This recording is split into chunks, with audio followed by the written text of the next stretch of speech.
Hi friends. Today we're going to talk about confidentiality, and we really did try to find the videos so you didn't have to see me today, but there's doesn't seem to be a lot that really were hitting on the points that we wanted to talk about. So you get to hear me for a little bit. Confidentiality, we've talked about this in the past. We used to go over this as our policy. It is online if you want to read it. It will be being updated over the next few months just because we have new experiences that we need to make sure we have down in writing on how to handle those. I'm not going to read you the policy. You all can read. But I do want to go over some examples of things that might happen. So we want to make sure that you're following the right procedures and just keeping everything as private as possible. Start with the kids. If you're doing face-to-face, Billy comes in and tells you about all the chaos that went on and the police cars and everything that happened the night before. And as you're listening, you realize Billy's probably going to have a bad day. He didn't sleep at all. This is something that you would probably want to share with your fellow teacher in the room because you're probably going to have to tag team and work with Billy throughout the day. If this is a major family issue, maybe you want to involve your FDS in this too. But really, that's about as far as maybe it should go. If Billy's having a rough time in the hallway and another teacher goes, geez, I wonder what's happening at home, just say Billy's having a rough day and leave it at that. It's not really information that somebody else would need to know. And that's kind of our determination factor. Does this person need to know this for the family and for their job? If the answer is no, then we don't share it. Same thing can be said for files. And a lot of times we just think about the paper files. It's on your desk. Close it if you're not using it. We don't have visitors coming in like we normally do. But you could still have other teachers, other staff in the room that really don't need access to certain things in the file. But that also goes for your digital files. Email, your Child Plus, your gold information, anything else that you may have for documentation on a family.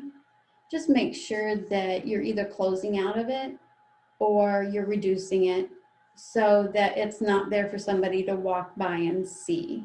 Or if somebody needs to sit down at your desk and make a note, they're not seeing open files that they wouldn't otherwise have access to.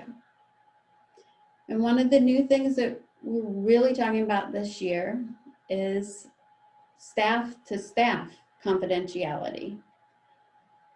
With the pandemic, there's a lot of fear going on. But we need to make sure that we're not sharing what we know and we're not asking things we shouldn't ask. If Matt or Jen Ream comes to you and needs to know about being tested or anything like that, then you should answer the questions because we do need to track it. We do need to make sure we know who needs to be in and out of the classroom and at what time they can be in the classroom. But if just somebody comes down the hall and asks, hey, did you have to get tested yesterday? Both sides of this, there could be an issue. One, the person asking, don't ask that on work time, please. We really need to make sure that we're not over asking. If you are friends outside of work, it is on you to what you do and don't share with people. But on work time, let's just not ask those questions at this point. And if you are asked those questions, feel free to not answer. To say that, you know, that's private and I'd rather not share. Because like I said, unless it's Matt or Jen, you don't have to share. And I know that may sound like it's not being friendly, but the fact is, it is medical information.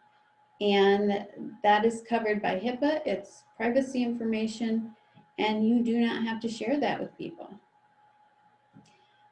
And to help our friends not have to share that information, let's just not ask. If you do know something because it's been told to you or somehow you heard it or saw it outside of work, let's not share that. If it's somebody else's information, it's not yours to share. So even if you get asked about oh, do you know whether such and such got tested? Well, that's really not our business. It will be handled the way it's supposed to be handled. We just need to make sure that staff-on-staff information is being kept as confidential as we do our child and our family information. And that kind of leads to the gossips and rumor type stuff. Just because you think you know something doesn't mean we should share it. The whispering, oh, I think this happened and that happened, or I heard this, I heard that, it just leads to a lot more fear and a lot more problems.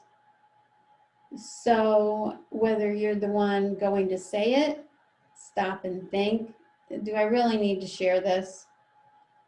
Or if you're the one hearing it, just step back and say, you know, that's just not something that we should be involved in. It's somebody else's private information, and we should just leave it at that. Like I said, we'll be updating the confidentiality policy with some of the new staff type information, just because we've not been through this before, where there was so much staff medical information that is becoming readily available. So when it comes to confidentiality, just err on the side of caution and go with less is more.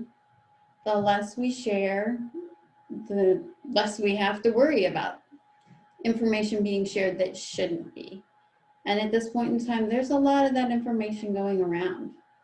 So think before you speak, before you ask, before you share.